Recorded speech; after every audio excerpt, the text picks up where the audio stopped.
before heard the 101st episode of Promoter 101.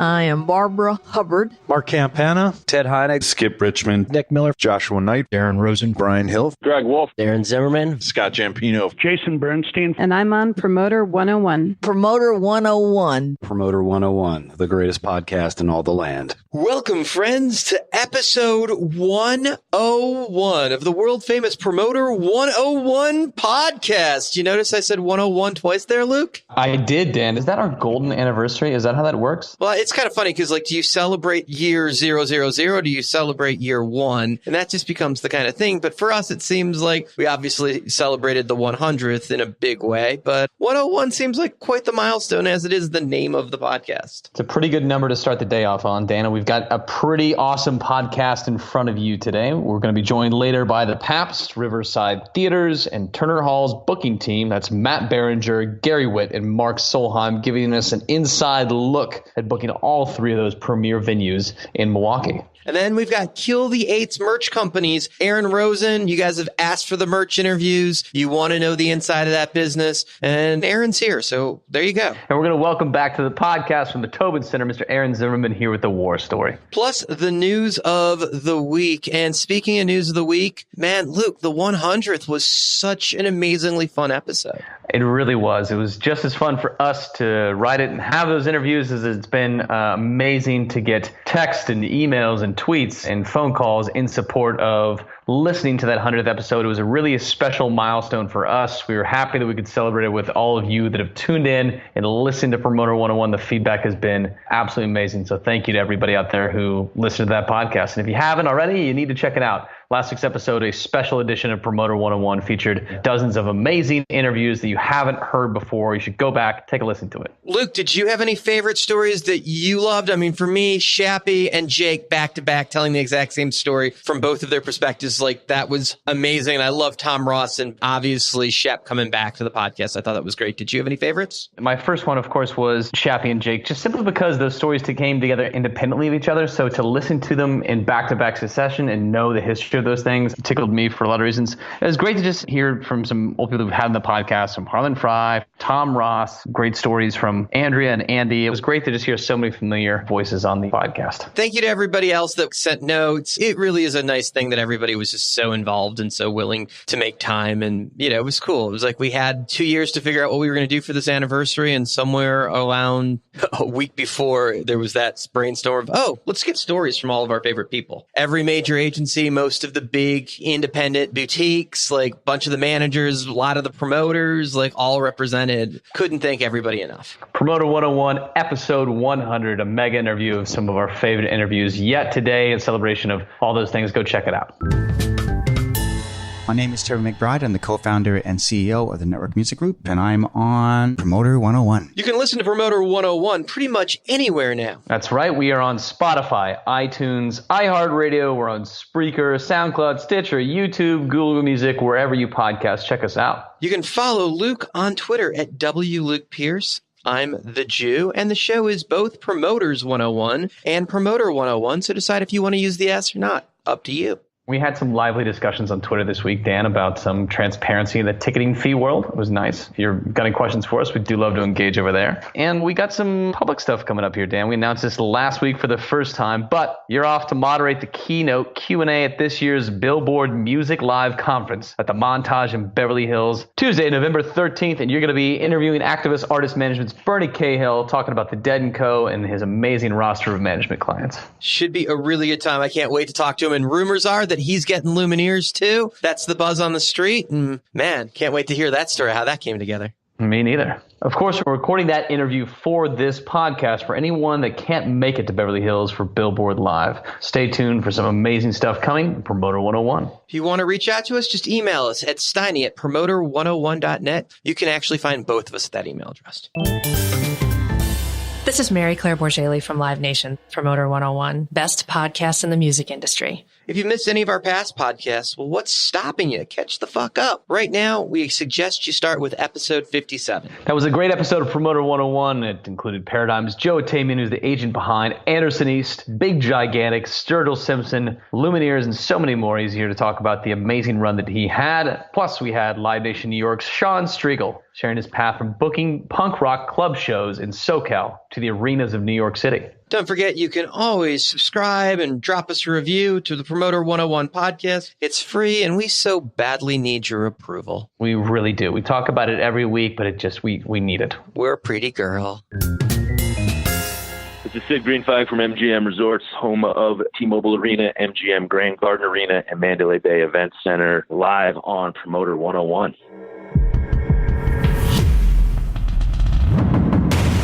News of the week.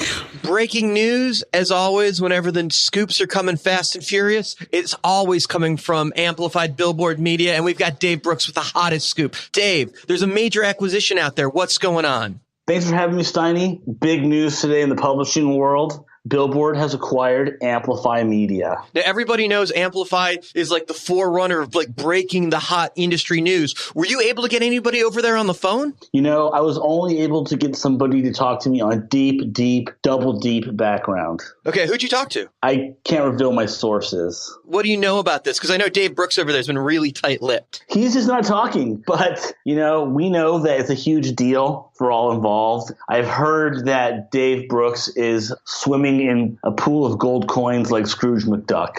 I've got that vision of you dumping into that. And obviously, this is an awesome thing. How cool is it to break news about yourself for once? It's like you're always talking about everybody else getting rich, and here you are talking about your company getting bought out. Dude, that's amazing. It's so incredible. We've been working on it for a while, and I'm just thrilled that like we can announce it now. And yeah, it's a huge deal for me. I mean, you were there with me when I first started Amplify. You were my first customer. I mean, of all the things we thought about, being bought by a Billboard was never even like in the universe, the sphere of things we thought. It's crazy. Now that you're farting through satin sheets, how has life changed for you? Well, I mean, look, we definitely got a nice payday. I would not, you know, it's very comfortable. I wouldn't say that like it's life changing, but I mean, you know, I'm so thrilled because A, I love being part of Billboard and the Billboard brand, and you know, B, it's nice to finally get rewarded for something that, you know, I've built over the last couple of years. I can't ask you how much because you guys never talk about that stuff out loud, but congratulations on being rich. That's fucking awesome, dude.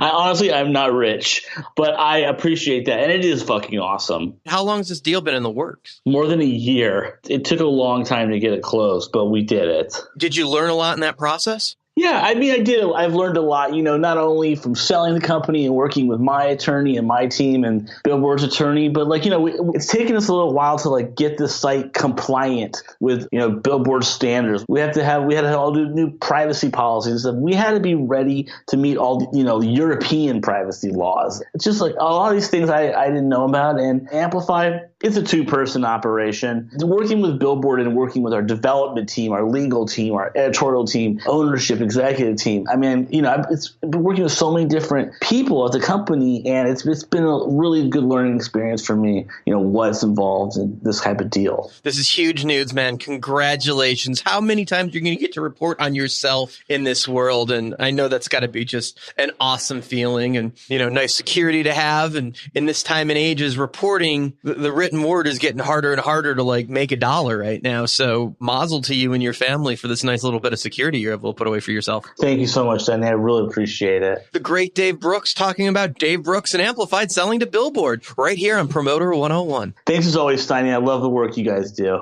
What a long, strange trip, or so goes the path of the Music Modernization Act to law. And I'm quoting Mitch Glazier, who's the president of the Recording Industry Association of America. That's RIAA, referencing, of course, the Grateful Dead. And he's talking about music modernization, a piece of legislation that's very important to artists and songwriters and publishers alike, which passed a key vote in the Senate of the United States this week. And the legislation is a pretty historic reform. We've talked about it in the podcast before. It brings forth some major changes in music licensing for the first time in 20 years throughout an entire digital revolution of consumption of music. But that passage wasn't before one final clipping of the knees by some establishment music industry players. This time, SiriusXM took objection to the bill through their lobbyists in Washington, and countless artists stepped forward to speak out, including Sir Paul McCartney and Don Henley, who basically told SiriusXM to back down or else, implying they'd boycott the service. So strange indeed, Dan. If this bill had experienced a hiccup at the hands of Blackstone, who's the private equity parent of Harry Fox, who earlier this summer put up a fight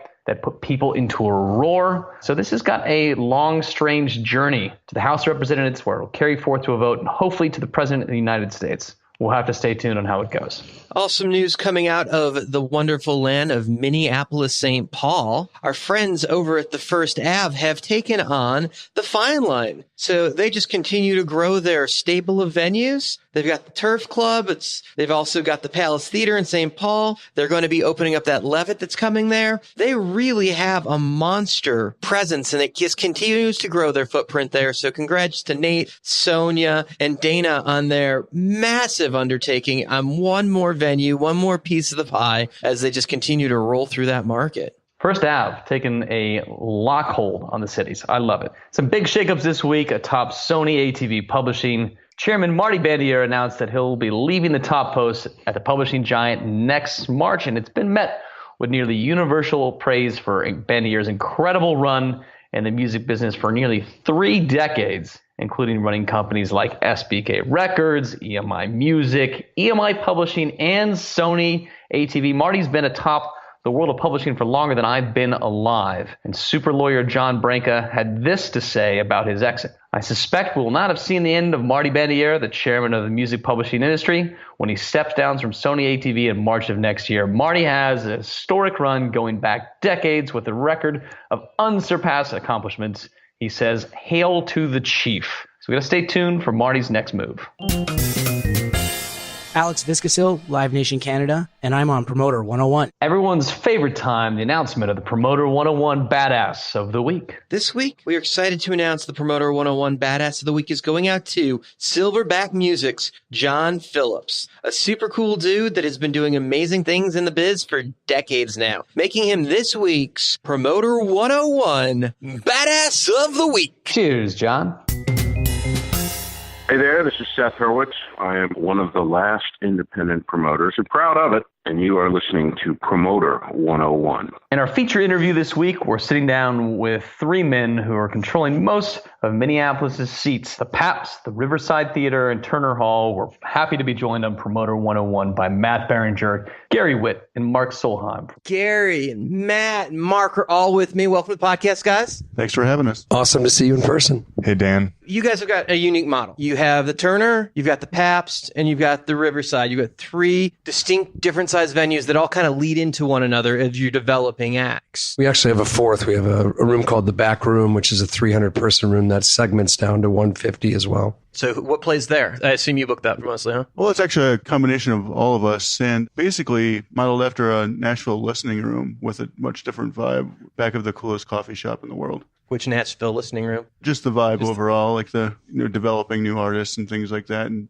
watching it happen. We noticed that in the city of Milwaukee that while we had this since 2002 till now, what has been in our world considered tremendous growth, we saw that the area that wasn't growing was the club scene at that level. And it was a way to help us business-wise, continue conversations with agents for things that we might not be able to talk about, but it also allowed us to be able to introduce artists to the marketplace because we do have, with Turner, the Pabst, and the Riverside, already a natural ladder that delivers bands from space to space. And the Back Room helped us to add to that. Okay, so let's do the capacities real quick. You've got the smaller 150 to 300 cap. Right. Turner, which is the next step up, which is anywhere from 650 to 987, depending if you're seating it or standing, right, or if you're open. Okay. And then Pabst is 1339, which is like the perfect theater size. It's like you can seat a show, but yet you can still financially make it work on a $35 ticket. Mm-hmm. And we also segment it down to 622 or 722 and curtain off and do lower level shows there. I mean, our first M Ward show was a $10 show. Yeah, that was in the beginning there when it was just the Pabst Theater, kind of the important piece of the puzzle for us was, and it continued, we talk about that with the back room, was about kind of developing artists in the market. So in the early days, we'd do kind of something that people would consider a little bit crazy, where we came up with this thing called $10 shows. And the idea was you had this nice, beautiful theater in the Pabst Theater. We'd curtain down the lower level and we would do a $10 show. And so some of the early $10 shows that were designed to play to developing artists at 600 capacity were things like Fleet Foxes and Bon Iver and Spoon. Yeah. Gary mentioned M. Ward and some of that stuff that eventually did turn around, obviously, and sell a lot more tickets. And the idea there is,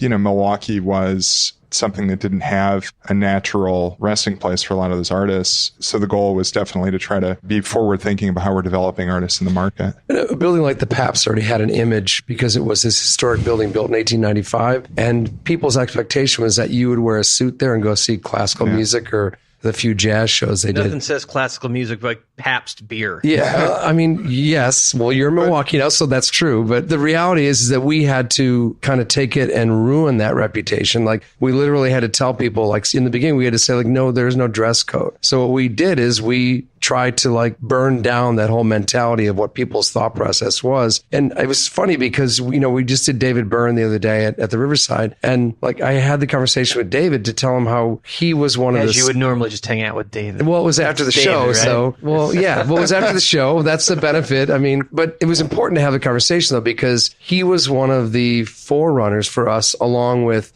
Connor Oberst and Bright Eyes, right? Rufus Wainwright. Of people who basically allowed us to unchristen the place and to kind of like burn down the reputation of it being like this tight, white, and right place. That See how you did that with David Byrne burning down? Sorry. Wow. So it was great, too. But so it allowed us to kind of like tell people automatically, like, hey, it's not the place that you thought it was. So those shows were like uber important for us. And then, now we have the flexibility of doing anything. The Riverside Theater, which really was like a super important move for us to make, it allowed us to be able to access the name brand value of artists that were much higher than the Pabst or especially Turner. You can get to those $200,000 grosses in that room now. Absolutely. And the meaning for that is that, yes, there's still a tremendous amount of marketing work to do, but it's just a different level of how you're doing it. And, if you're going to do, like, now we do 670 shows a year. So, like, you want to be able to pick your battles. Nightmare. 670 shows a year. We're not accountants, so we don't know that it's a nightmare, but I guess it is. But it's a lot of shows. Yeah, it seems okay for us now. But that room allowed us to be able to use those bigger artists to be able to trump. Because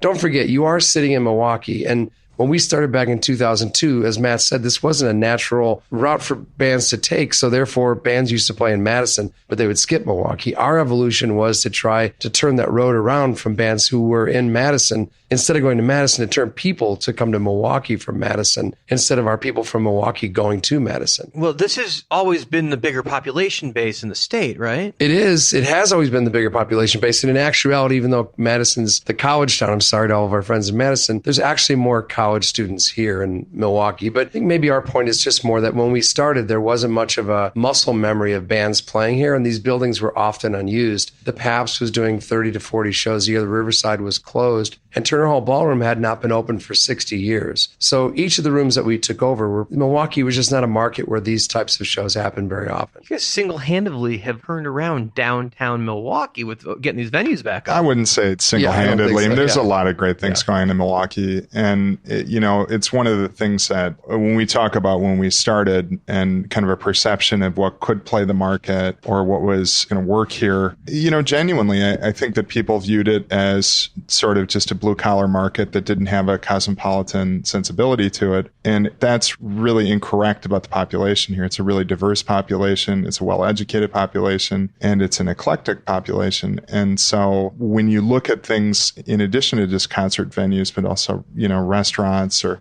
other interesting things going on in town, I really think that it's more like the last 10 or 15 years of Milwaukee has been about people figuring out that you can kind of stretch your legs on that a little bit more than what would have been perceived with the stereotypes of sort of beer brats, motorcycles, and all of those are integral, pieces of the puzzle to the city, but it's definitely much more than that. I think important factor that Matt brings up out of that, though, is database. I mean, when you look at our population, we have 1.5 million people in our metro area. Chicago has 9.9 million people. Chicago actually includes in their metro area Kenosha and Racine in Wisconsin. We're kind of adopting that same mentality. We actually include the northwest suburbs of Chicago because if we look at that David Byrne show we were talking about, 31% of our buyers came from the northwest suburbs of Chicago to drive up here because it's the same 90-minute drive from there as it would be to drive downtown. Less congestion getting in and out of the city. Right, and hotels are cheaper to eat, super cheaper affordable. Portillo's here. There's Portillo's there. Hey, why didn't we have that on our rider? I love Portillo's. Get out of here. I'm from Chicago. Yeah. But I think sensing that, I think one of the core things that when Matt and I first started was that we didn't begin our business to sell tickets. We began our business to develop community because there was a missing community here. So it gave us the insight to say, well, selling tickets is what we do, but developing community is what gives us the ability to build our business and survive. So in the beginning, when Matt was designing the first emails, we were like, man, if we could ever get 500 people in our database, and now we have 250,000 people in our database. We send out 110 million emails. That success rate on 500. Well, it's just. I don't want to take me in the over and under. It's amazing. You know, it's funny. We don't really reflect on what it was like starting, because right now we have a large staff of, on the marketing side. A lot of what they're doing is digital marketing. And at that time, it's like you go back 15 years. It was literally me sitting with an Excel sheet and pasting it into the BCC of an email and sending it out. And there were a few times where I actually sent it out from, I think, accidentally my personal email, the Pabst Theater email list. And it was like a good thing that we didn't have, whatever. But you learn by doing. Yeah, right. You learned along the way.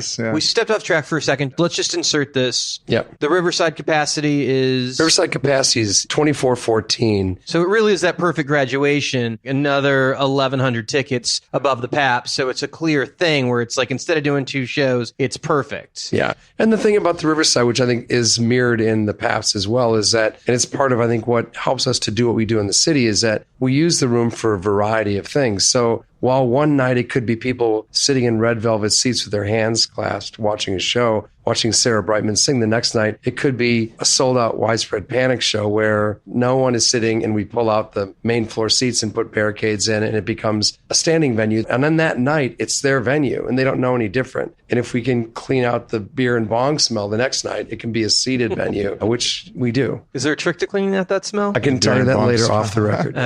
You guys are always the easiest to figure out the deal. It's like, hey, this is what we're looking for. What room is open? What is flexible? What can be moved? What can we do to make this happen? You guys are the gold standard of not going to be a headache when you're trying to route a tour. Oh, that's like, great. You guys get it in and get it done. It's really good. That's a good compliment. I mean, I think that we're, our goal is always to make sure that we're a friendly home for the show. And how rich are you going to get on the show is not so. I don't think we've ever had a conversation where you and me fought over a dime. Yeah. I don't think the money has ever been part of the process. Right. We're all interested in an outcome. What gets it done? What makes the band happy? And what's not the best just that, show? but what's sustainable for everybody too. Yeah, it's a marathon. It's one of those things where I say to my partners all the time, like, let's make sure you're not losing money on this, like first and foremost. And we can all figure out how we're going to split up whatever's there as we go. But at the end of the day, it really is about promoting sustainability for the band, the artist, the promoter, any other partners that are there, because these are all integral pieces of our existence. How does it come together? So it comes together when I was exiting the record business in 2002, and I got a phone call from a gentleman who was I was consulting with an artist, and he was looking to book this artist at his house. And when he called me, he made mention, and I still have that note in my contacts calendar to say, I bought this theater for $1. I don't really know what to do with it. So he bought the Pabst Theater for $1 because it was annually losing over $1 million and it was owned by the city. So he took the debt service? He was able to take it over, but he just had no concept necessarily what it was that he could do with it, but he was trying to do something good for the city. So I actually came up here and I drove down the street, and the Milwaukee Theater at that time was being built, and I came down. I was going to headhunt and consult for him to help him find someone to run it. But everyone that I interviewed had this idea of booking like 4 Bitchin' Babes and the things that would happen at a PAC. And it ended up after a day of hanging out with him and actually sitting in his car with his dog for 4 hours that decided to do it myself. So of all the years in the record business, we just made a decision finally to move out of Chicago and moved to Milwaukee. So July 23rd, 2002, we came up here and took over singularly just the Pabst. April 1st, Matt's first day. Yeah. April 1st, 2004, Matt joined, and I think your first show was Rufus Wainwright. Something like that. Yeah. Well, I think the first show that I settled here actually was Mark Russell. It was still remember the political piano guy from PBS? Yeah. It was such a weird, I remember walking in and being like, oh my God, what did I get into here? But, that was definitely an exciting time. I mean, I was coming pretty close to out of college. I had some other things that I'd done in the business, but I was pretty wet behind the ears. And you started as an employee, or you started as an employee? Yeah.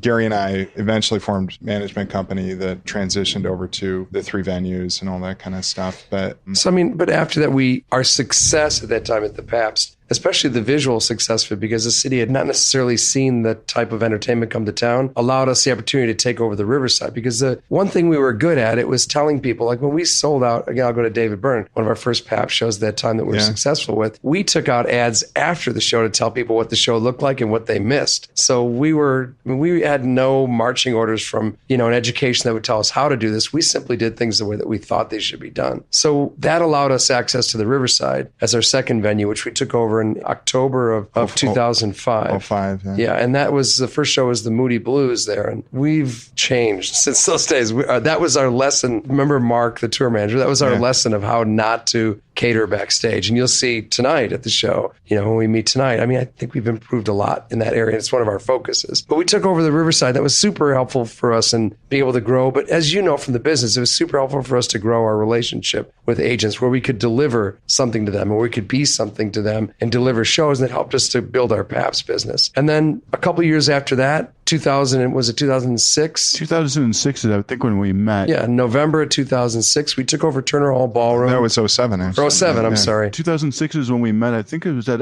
Joe Jackson. Let's be honest. We met Mark because he came to our Morrissey show, stripped his shirt off, and jumped on stage and grabbed Morrissey. Did that happen? Just before we hired him, yeah. Right before they hired me. Of course, that's not on his... I have passion, man! And no shirt, for the record, no shirt was torn off. Did you get to Bowie? Oh, I was on stage. Did you get to him, though? Did you physically get to him? Absolutely. Yeah. And he was kicked out afterwards. Mark was the club promoter in town, though. At that time, we were taking over Turner Hall. We were in negotiations to take over Turner Hall. We needed somebody that had a good level of experience. Mark knew how to get on stage at a Morrissey knew how to get on stage. Well, that's really knew how to stop people from getting on stage. Mark had this kind of impressive habit of taking bands that were about to become really big and putting them in tiny clubs. And so it's like at that time, things like Arcade Fire and White Stripes, and earlier White Stripes. Yeah, White Stripes, Black Keys. All that stuff. So you were promoting these bands right before they broke, but you had the ear for it, and you were working with the guys that were breaking those cool bands. Yeah, and some of them would follow me to theater level shows, like the White Stripes. We did a few theater shows, and then they graduated to things that I just didn't have the wherewithal to. So were you promoting out of your pocket? Were you just an entrepreneur doing it yourself? Yep, right off my own wallet and from my own credit card line. That'll keep it real. It keeps you pretty honest, and it keeps you pretty hungry. Especially if the shows don't sell, it keeps you real hungry. A lot of paper on a lot of walls. But that helped us, though, in our business, because Mark not only was able to add, I think, an intelligent view at how to work, especially in the smaller room, he was also able to help to build what began as our street team in the organization. At the day and age when we were actually out papering and flyering in places that we needed to, which since has evolved to a combination of that and much more social media. But Mark's tutoring of that, for us actually developed what is our entry-level position into our business, which is people joining our event staff and street team who do work for us. And now that's evolved more into more actual venue work on show days. Yeah, absolutely. And I've developed into more handling the bulk of our rental business and developing kind of like our peripheral events, like professional wrestling, sports entertainment, burlesque shows, that kind of thing. The creative shit. Stuff that kind of has to come from the pretty twisted, bent mind, I guess. But that's important for us, again, because remember, we have 1.5 million people in our metro. So we can't burn out just doing all indie rock shows or all comedy or all country. So it's important for us to do, things like burlesque or, the podcast stuff that we do. I mean, it's also important to note that of all the stuff that we do, our business is almost 40% comedy. Yeah. I mean, a ton of our shows are comedy. I think that's one of the things that I'm really proud of about our business in general is that certainly comedy is something that within the past 12 to 15 years has had an ascendance on the touring side of things. And I feel like we were at a place where we identified it pretty quickly and had the fortunate advantage of venues that lent themselves really well to comedy. Obviously, seated venues is one thing, but, cool seated venues. In the case of the Pabst, you have 1,300 seats on 3 levels. So the furthest seat at the Pabst for a 1,300 seat comedy show is still really, really intimate. But you look at that, and we were talking earlier, like you said, about some of the Mills Entertainment stuff that came out, that kind of variety entertainment, that just as an example, are the sorts of things that we built large pieces of our business on, understanding. And I think that is how it is for a lot of the theater business. I wouldn't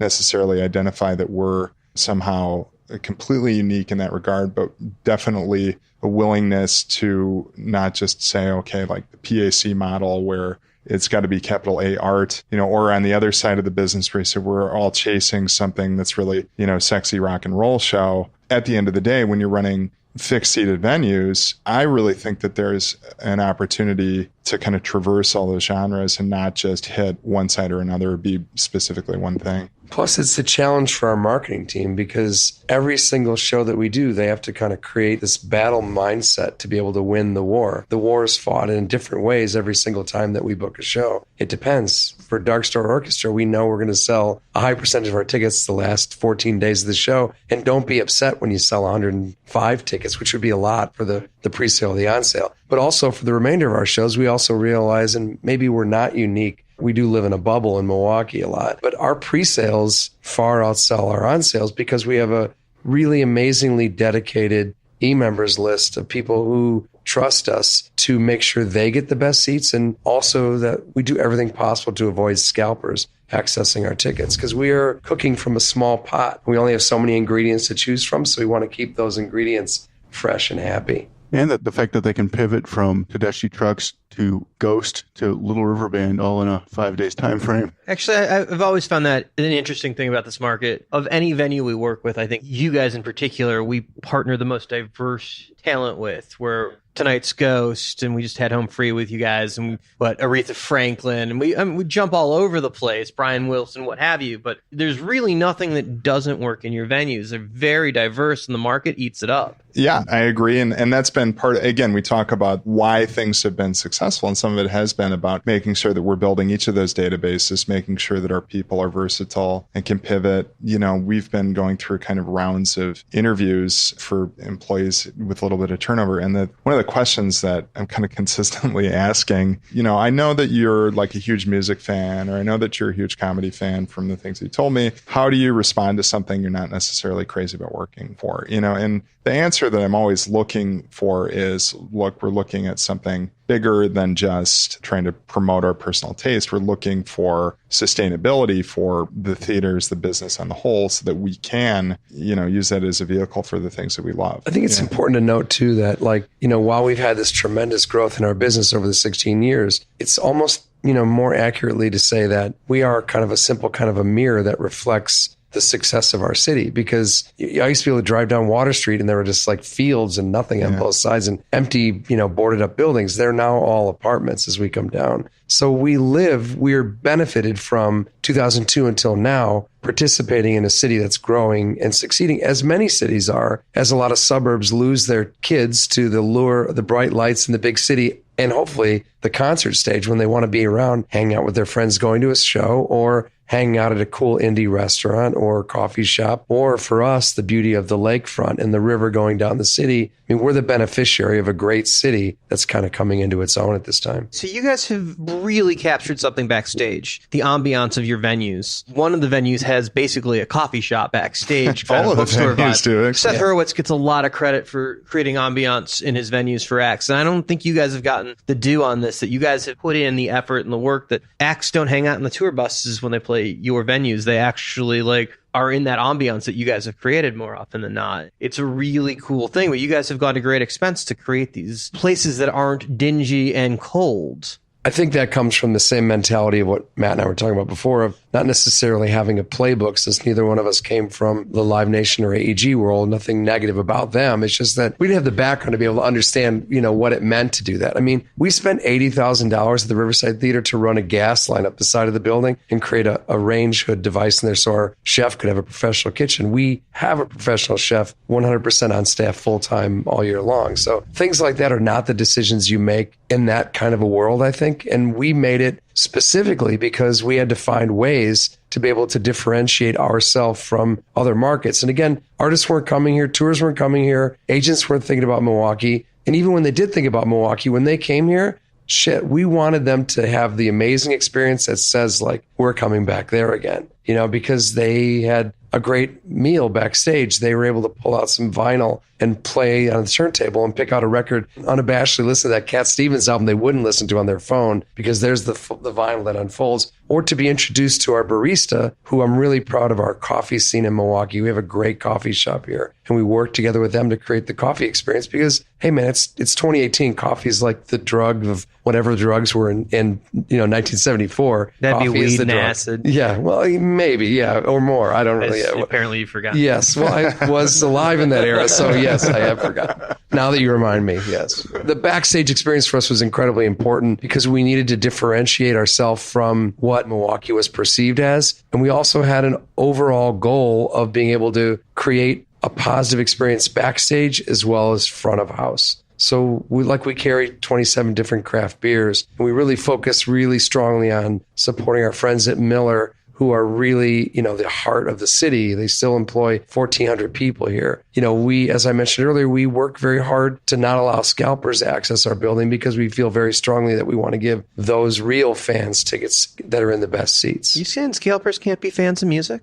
I'm saying that they are soulless people who don't care about their customer base. Hence the gentleman who sold the $990 tickets to the Bill Murray show that we did, that were actually not even tickets. They were just Photoshop printed home tickets that we didn't even send him. And he Federal Express them too. So anyway, yes, wow. I'm saying that. Okay, yeah, that guy sucks. Yeah. The division of labor, you guys all have your people and you guys tend not to cross streams, right? Like if you deal with Gary, you deal with Gary. If you deal with Mark, you deal with Mark. Yeah, we have kind of individual agent relationships or manager promoter relationships, as opposed to saying Matt books the Pabst, Gary books the Riverside, Mark books Turner Hall, and we all go home and be happy about it. That doesn't really make sense, especially when the goal at the end of the day is to view the market as something that artists develop up through the market. That's been the whole theory from the beginning, was we're going to try to join our relationships to artists at a lower level as far as the venue size and where they're at, and grow the artists. And so I think if you can have that same person following that agent or that artist throughout the process, yeah, it's not necessarily a client relationship in the way that an agent or a manager would have. But when I'm booking a show, a smaller level, 300 capacity, and they eventually grow into 2,500 seats, I do think that at the end of the day, there's some level of knowledge that you gain from figuring out how the stew is made. It's kind of organic too. It's like who you get along with, right? So if you've got an agent that you're already doing business with, why risk them liking someone else in a different venue? They already like you. They're already selling you the show. You got them on the phone talking about other things. Let's talk about the bigger room. Yeah, it makes the most sense to do it that way. And again, things do change if an agent moves to another agency that has a different protocol and how they, whether it's regional or, responsible agent situation. But, for the most part, we try to stick with the agents and management that developing with over the years. However, especially lately, since our agents seem to be moving around a little bit more lately. Well, they all seem to be moving to William Morris. They seem to be doing. I was going to say that, but yeah, right. It seems to be a one-directional move. Yeah. But we actually retain those relationships. Yeah. So, I mean, in that situation, if you're tight with someone and they move from one agency to another, it doesn't matter. Yeah. Like if I do William Morris and someone goes to William Morris, Matt's got to keep that relationship. Yeah, we used to kind of go, switch. Don't talk to him. And now I got to pretend that they don't exist or whatever. Yeah, does it work the other way if there's someone you just can't handle and you're just like, maybe you'll have better luck? I hate this guy. I don't think we've ever, we're planted in one market and we know what this market is. And we've always had an attitude that we know that we have to work extremely hard to prove ourselves. And I think we still work hard today to be able to do that. And we feel that. And I think that we get supported by that.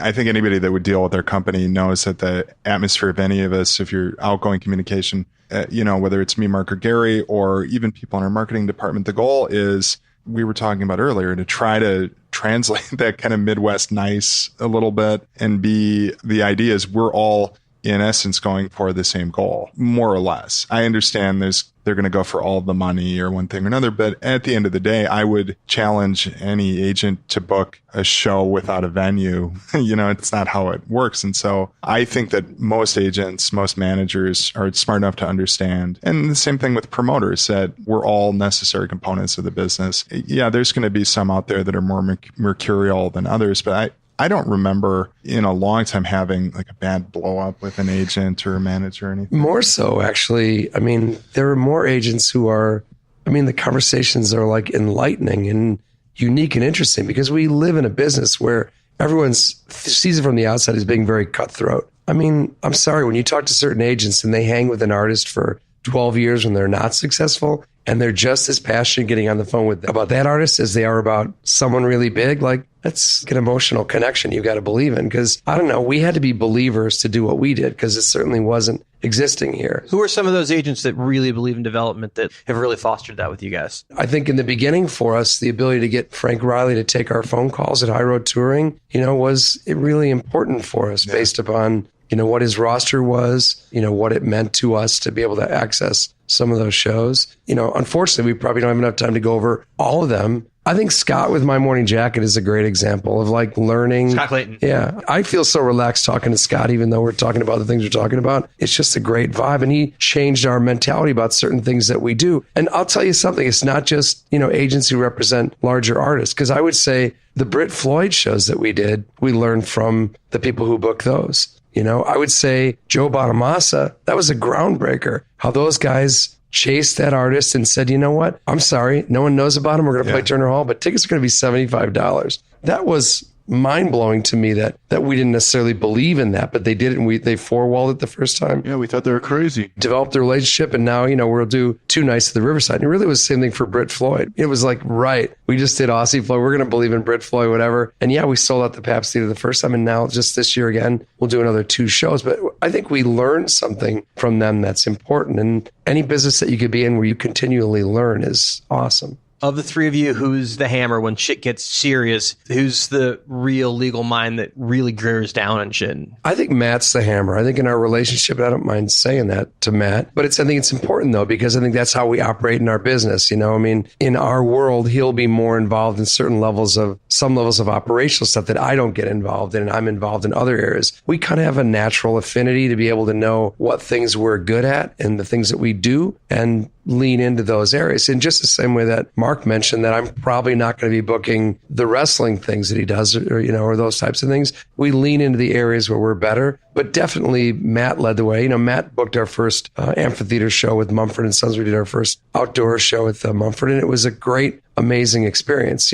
At the same time, when we did that show, I probably leaned more into the backstage world of trying to recalibrate what the backstage looked like in that place to try to make it better. Okay, and who's the gentle touch of the three of you? Who's going to give the best deal if the agent really plays it up? We're not revealing that, mister. That's going nowhere. Yeah. Well, we're all gentle. That's the thing that, we talk about, like splitting up agent relationships. That might be a misconception about how that might look. You have somebody in the office who's a pushover, or you have somebody in the office who might be doing aggressive deals or one thing or another. And I suppose stylistically, whoever's desk it comes off of, there's some level of truth to it. But I think at the end of the day, all three of us look at every single deal that goes through the business. I would challenge anybody that's on our side that's doing any level of talent buying or deals with promoters or anything like that. I think that there's an ethic that goes with those deals that ends up translating to what the final result is. If we have an artist that we feel strongly about, the three of us are aligned enough to say, you're going to get something resembling the same deal from any of us, because we all kind of understand what it should look like. There's sort of an ethic to it. Does that make sense? We never book. As Matt said, we don't write offers in a bubble. We share those between the three of us. We each bring something to it. We also bring in our operations manager, who also kind of sees things into kind of a more like a statistician and looking at it. It has to pass our test of the three of us before the offer gets sent out.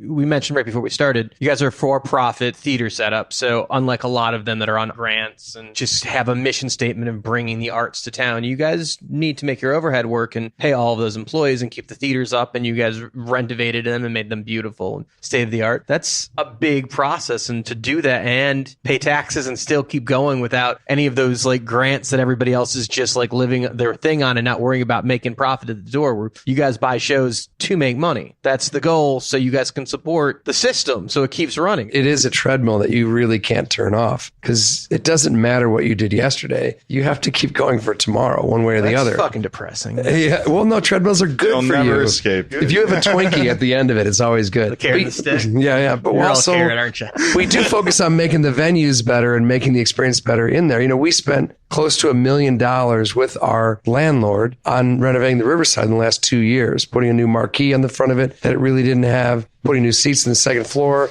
changing the elevator in the backstage area, recarpeting the whole place. I mean, we did a lot of really important things, painting it. We have to work harder because we are in Milwaukee. We can't afford for the experience at any level to not be good. And that means, like, is there toilet paper in the bathroom? Are all the bars stocked the way they need to be stocked? Some of that's revenue streams. Some of it is just we can't have a bad experience. We have to work hard for all good experiences. Hey, I want to thank you guys so much for taking time and talking to me on Promoter 101. We're excited because we're listeners, so now we are participants. Thank you. Thanks, Dan. We appreciate it. 3 classy guys. You know them. You love them. They put on shows and they run venues. Nothing better than Gary, Mark, and of course, Matt. Awesome to finally have them on the podcast. Even if I had to go all the way to Milwaukee and hang out with the Braun Fonz to get this interview.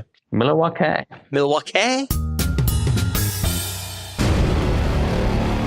This fall, coming to a conference near you. 2 legends meet face to face. Activists Bernie Cahill, Emporium presents Dan Steinberg, Billboard Live. Bernie Cahill here. I'll be doing the keynote with Dan Steinberg at Billboard Live, Montage, Beverly Hills, November 13th. Tweets of the week. It's that time of the podcast. We just can't ignore them. It's the name of the podcast. Let's talk about them. Some Promoter 101 tweets of the week. Start here. It's a real shame there's not been an amazing song to feature the synthesizer since the 1980s. Let's bring back the keytar. Come on, it's time. Hey, man. 80s are coming around again in music. It's cyclical. Sometimes a well-placed, hey, motherfucker, can really be a game changer. Especially if you're talking to your rabbi. He'll never see that shit coming. And a belated happy Yom Kippur to all of our listeners from this past Wednesday. Rule of thumb, anyone that wants money to help you is trouble. If they truly believe in you and their self, they will work on commission. I know I always do. That'll do it for some Promoter 101 tweets of the week. Make sure you keep up with Dan on Twitter. He's at The Jew. Hi, it's Chris Porter from Porter Productions, including Hardly Strictly Bluegrass and a myriad of other events, and you're listening to Promoter 101. On our second segment this week, we're joined by our friend from the Tobin Center in San Antonio, Texas, Mr. Aaron Zimmerman. We've got a war story with Aaron Zimmerman, which is more of a trip down memory lane. Yeah, I think in light of the Pearl Jam Wrigley Field shows that were here, I would tell a story about the first time I actually ever met Eddie Vedder, which was not really a meeting. First time? How many times has there been? I've met him twice. And the first time, as you'll hear from the story, wasn't a real meeting beyond a handshake, but it was still one of the highlights of my young career and just an opportunity that excites me from, being able to do this. So it must have been 2001 or 2002 maybe. And it was the Pearl Jam Tom Petty tour and they were playing Milwaukee Fest. And a good friend of mine happened to be Tom Petty's sound guy. So he let me stand with him during the show on the side of the stage during Tom Petty's set after Pearl Jam had come off. Well, I was the only one on the side of the stage. And sure enough, I just turned to my right and Eddie Vedder walks right up to me and I'm wearing my Cubs hat as I generally do. And I says, "Oh, you're a Cubs fan?" And I'm like, "Yeah, man, this is awesome. Great set. I'm a huge fan. Thank you for all you do." And I don't even know if he said anything back beyond shaking my hand, but the next thing I knew, he kind of took like 3 steps backwards while looking at me. And I kind of look out at that point and the whole crowd just erupts because they realize he's now on stage with Tom Petty. And Eddie Vedder and Tom Petty go right into "I Won't Back Down." And to me, to this day, that moment or one of those moments is definitely one of the highlight of my fan career and the opportunities I've gotten to see Pearl Jam over time. When he was taking 3 steps back, did you think that you had freaked him out, that you were a fan? Or did you realize that he was just on cue? Or did it take you a second to realize that he was on cue and he had to go? It took me a second to realize what was happening because Did you think you scared him for a sec? I thought he was kind of just coming out to watch Tom Petty for a second, like from the side of the stage near the sound mix, because it was the most quiet place. It was me and the sound guy, and that was it. And so that's what I thought. And when he took those steps back, after a minute, first after stop being starstruck by meeting, one of my favorite artists, I realized that he was going on stage with Tom and that this was a memory or a moment that I needed to kind of snapshot in my brain because it wasn't going to happen again. War Stories with Aaron Zimmerman. Thanks, man. Thanks for having me. Well, there you have it. Aaron Zimmerman recording and sharing a great war story. I know some of you are expecting it and it's coming soon. Aaron will be on the podcast in just a couple weeks with that full interview that we've been promising you. Paul Higginson, Live Nation Canada, here on Promoter 101. So over the past 100 episodes, we've got a lot of emails in asking for a merchandise interview with somebody that works in that world. And today, we've got one of the biggest in the biz from Kill the 8, Aaron Rosen. And we're talking merch. So welcome. This is long overdue, Aaron. Thanks a lot, Dan. Pleasure to be here. Merch space, you guys are a real player. Can you brag on some clients? Who do you got? Well, we got a big range. We are positioned here in Toronto. So, we get to work with a lot of international clients that just need merch support in the region. Mogwai, Fish, King Crimson, a whole bunch of artists. That'd be a great show. Let's put those guys together. We haven't tackled it, and you guys aren't just a regional company. You guys can do the world. 100%. We could talk about your history, but I'd be robbing my fans if I just didn't break into this. And let's talk about the deal. When you get to a point where your business is too big to be selling merch out of a box from the back of your van and it moves and graduates to the real thing, a company like yours jumps in. Right. Let's talk about how those deals come together, how some of those deals work, and let's also talk about how that comes to be, how you bring yourself into the mix with a client. Absolutely. Basically, first point of contact would typically be reaching out to artist management, getting a handle on where they're at with their client as far as merchandise, their infrastructure for operations. And we could then fine tailor a unique program. Our services robust in range. So depending on what's required, the regions they're required, and how much boots on the ground support an artist needs, we've built out infrastructure that does go global. So we would reach out to artist management, hopefully appeal to what they need. And then if it got to that next level, we could figure out their vision and where they're going on touring, looking at things hopefully on a full annual calendar. And like a tour cycle. Right. So in some cases, it's wrap around what they already have existing and what they need to augment. In other cases, you guys are the entire show, right? Correct. Does that have to do with just getting involved early with design process, ordering, figure out sizing, making sure that it gets to wherever it needs to be, selling it at the venue, settling it, doing the accounting, the whole process, right? Absolutely. You got it. You can opt into whatever parts of these you need, right? Bang on. So in a lot of cases, you're literally on the road with the band. Possibly not. That is definitely one of the services we would provide, is securing a vendor to go out and manage boots on the ground on tour. Sometimes artists don't have the ability to carry that person around. We do a pretty wide range of work in the electronic music space. Their method of travel is not as traditional as a regular band. They're flying in and flying out. And, these guys could be playing literally 2 to 3 shows a day in different continents. So really what you have to do is find a way to build out the infrastructure to support that and those challenges and demands. Ideally, if a band or an artist does have the room to carry a vendor, which is ideal for a bunch of reasons, financial, operational efficiency, that's totally ideal. We could provide that person or work with a person that the band may have a relationship with, be it a friend or somebody that's worked with them in the past. And we would come on as, a full partner from initial product ideations. And you guys are playing the bank in a lot of these cases too, right? Depending on the deal, we can be. Most of our deals are structured on what we call full service production supply. So depending on what an artist needs, if they're going out on tour, that can involve everything from suggesting what the products are based on trends in that genre or scene, getting into designs, getting into projections, manufacturing, logistics, either shipping in and out of venues as required, or working with a vendor that's on the road managing all those touch points. You call that full service? Full service. And it's always a happy ending when working with you, right? You certainly hope so. That's definitely the goal. So yeah, depending on what an artist needs, we are dialed in to provide everything the full process from suggesting what to take out on that run based on season, based on historical sales within that scene, within fashion and product trends, all the way down to manufacturing, drop-in logistics in and out of venues is required, and then taking it to the point of vending, settling with venue, and getting proceeds over to client. You're dealing with the band's brand and their image themselves. So getting those things approved and making sure that you're within the brand that the artist wants is clearly paramount, and it starts there. Most essential for sure. Once you have something that's approved, it's there for the tour for most cases. So you have the ability to continue to reproduce because once it's approved, it's off for the tour. 100%. When something winds up at like a Hot Topic or something, is that something that would work through you guys too as a distribution after the fact that maybe the tour's over? Now we want to continue to bring in revenue for the artist and distribute through catalogs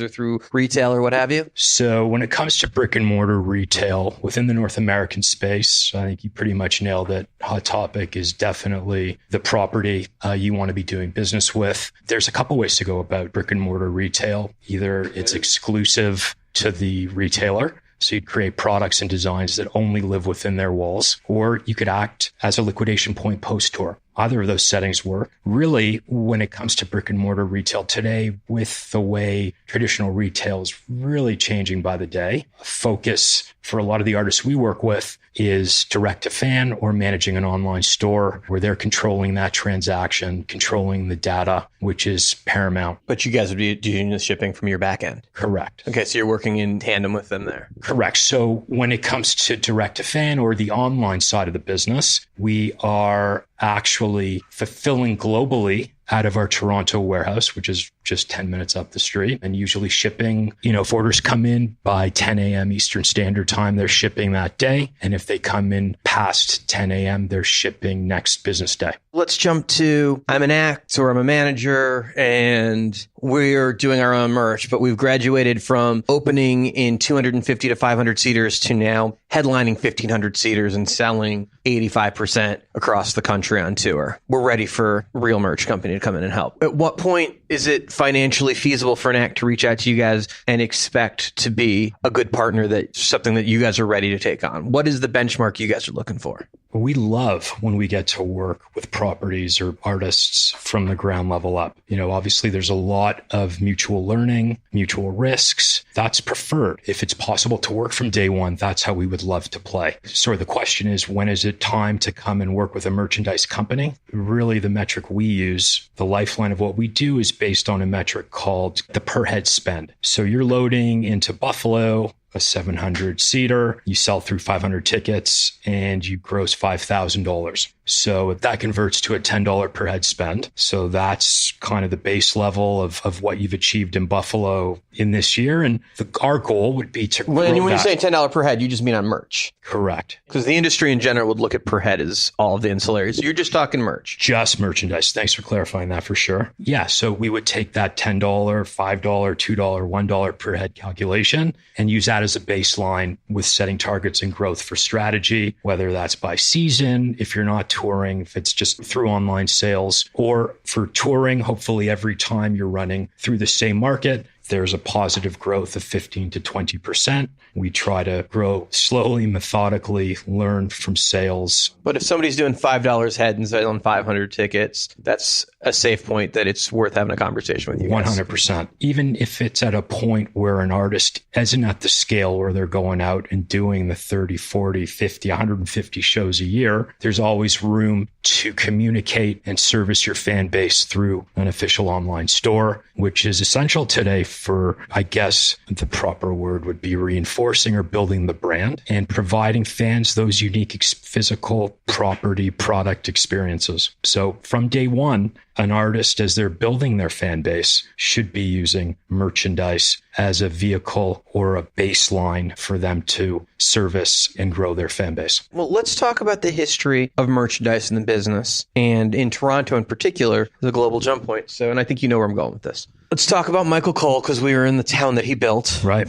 And his relationship with the acts globally came from the merchandise company that he set up. So before he was a national and global promoter, he was the merchandise company for the Rolling Stones and Pink Floyd and what have you. And that relationship led him to have access to the acts, made it so he could cut those deals for global touring. That's how the first big deals of worldwide dominant touring came to be. So Michael Cole, CPI, based here. Now, you're in this market doing merchandise too. Are the two things connected in any way? Because it just seems such a coincidence. Okay, so we'll step back. And Michael Cole, actually, I was very fortunate in my early years, pre-Kill the 8, my first gig out of school. I broke my bones at an entertainment marketing firm here in Toronto called Echo Advertising. That was started by Len Gill, one of my mentors who worked with Michael from the very early days and did all of his advertising for all the CPI tours. Basically was fortunate enough to work on that business. So was able to work on a couple of those,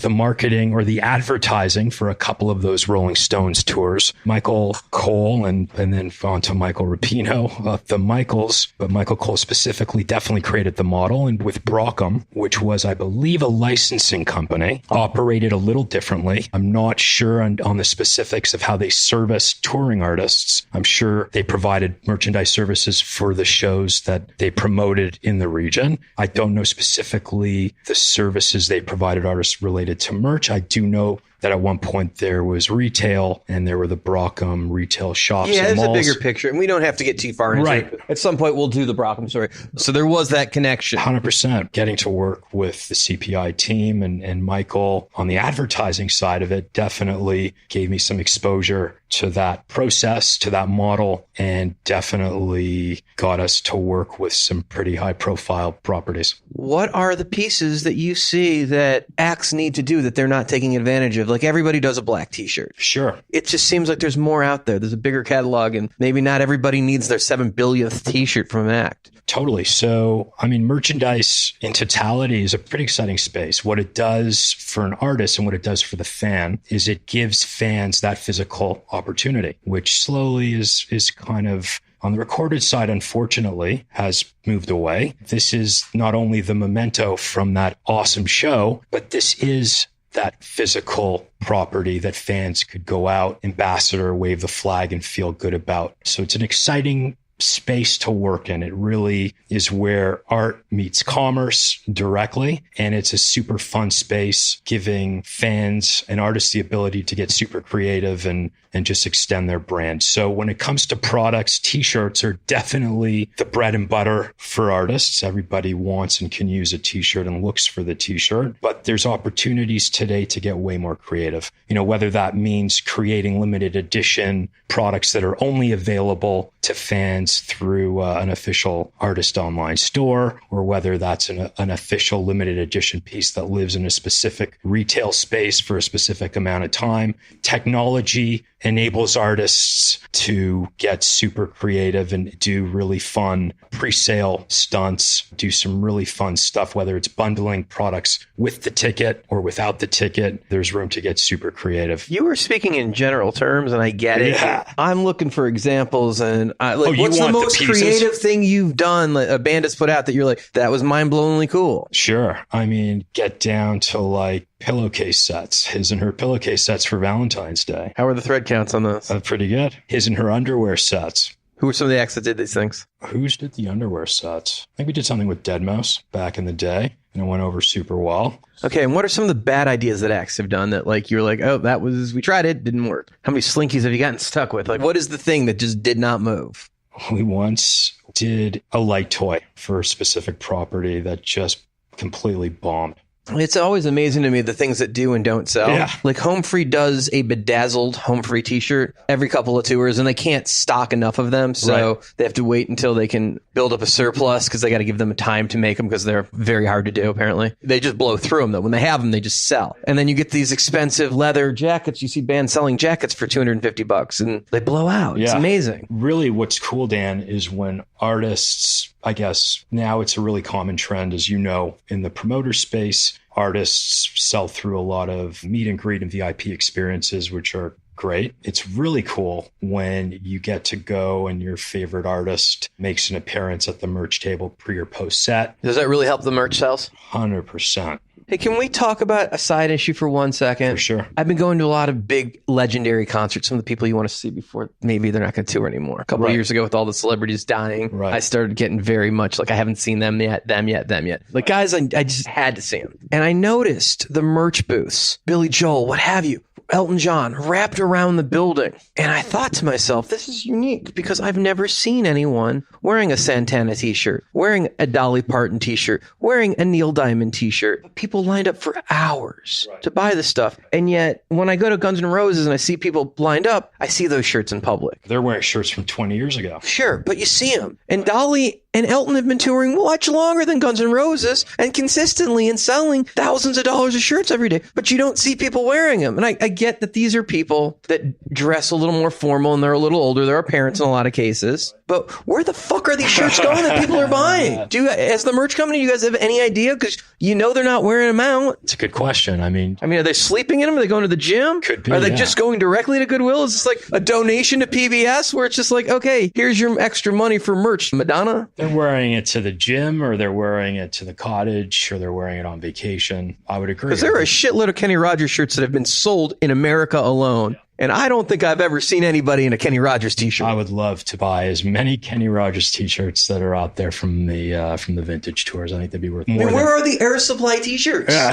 You know they exist. For sure. I mean, there's vintage concert shirts, massive. It's just a really trendy thing. You know, you got artists of all genres wearing like vintage Grateful Dead t-shirts. And people wear the Dead shirts, so that's a bad example. But are there certain, heritage acts that most likely 80% of these shirts are never going to get worn? Or are you just always making the shirt in case they wear it to the gym every day? I think every fan wants to wave the flag. So you just got to give them the opportunity. And it's funny, Dan, I think, now more than ever, artists are trying to capitalize with unique merchandise opportunities that live beyond the four walls of the venue. A lot of artists load into a market and will do 2, 3, 4 days of pop-up shops.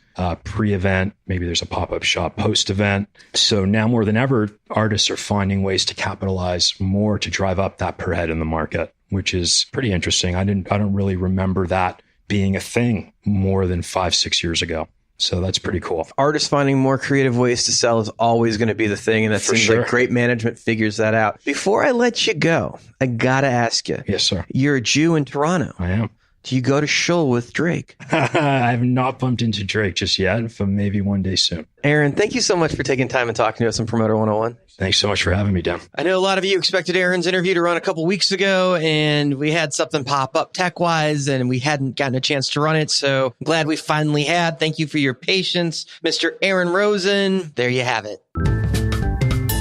I'm Alex Cochin, and I'm on Promoter 101. It's time for some birthdays this week, September 21st to the 27th, 2018. We'll kick it off Friday the 21st. Happy birthday to Dave Lucas, and from Ticketmaster, Miss Casey Sterling. Saturday the 22nd, Fluffy Hayes. Sunday the 23rd, a happy birthday to AJ Gross, Ted Chapin, and Sam Hunt. Monday the 24th, Manuel Patterson, Doug Roundtree, and Billy Cohen. On Tuesday the 25th, wishing a happy birthday to Corey Baker, Susan Rosenbluth, and Toby Bean. Wednesday the 26th, John Phillips, Ken Deans, Mike Elko, and Scott Gelman. On Thursday the 27th, wishing a happy birthday to Sloan Scott, Rachel Adams, Ben Barrick, Stan Levinstone. There's an awesome story about Sloan Scott and Ferris Bueller and how they wound up using the name Sloan in the movie because John Hughes' wife used to shop at the grocery store that Sloan worked at in high school, and she loved the name. That is incredible. It's cool. They even gave her like a scholarship to go to college. I don't think it's a full scholarship, like because of the success of the movie, because they used her name. We're going to have Sloan on to tell us that story in detail, but that's a true story, which is pretty cool. Anyway, happy birthday from me and Luke and Connor here too, and everybody at the Promoter 101 massive headquarters here in Auburn, Washington. I'm Matt Gibbons with MRG Concerts, and this is Promoter 101. That does it. Episode 101, turning over the clock for the hundreds now, Dan, in the books for Promoter 101. The quote of the week comes to us from Sarah McLaughlin. I'm a much better singer and player now. Years of playing a couple hours every day will do that. We appreciate everybody tuning in. If you like what you heard, please drop a review wherever you podcast. We want to hear from you too. Send us a note to steiny@promoter101.net. And of course, we're going to be back next week, episode 102 of Promoter 101 with Network's Terry McBride, a truly inspiring interview. And we're going to have that much promised Tobin Center interview with Aaron Zimmerman, teased out now for weeks. We promise next week we'll have it for you. Plus, we've got Live Nations Canada's Alex Vizquel turning the tables on Steiny. And we're wishing you sold-out shows for the weeks to come. Cheers, motherfuckers. Hey, it's Mary Hilliard-Harrington. Henry Glasscock, a.k.a. Crystal Pistol. Scott Scoville. Darren Lashinsky. David Kells. Ross Schilling. You're listening to Promoter 101. Promoter 101. Promoter 101. 101.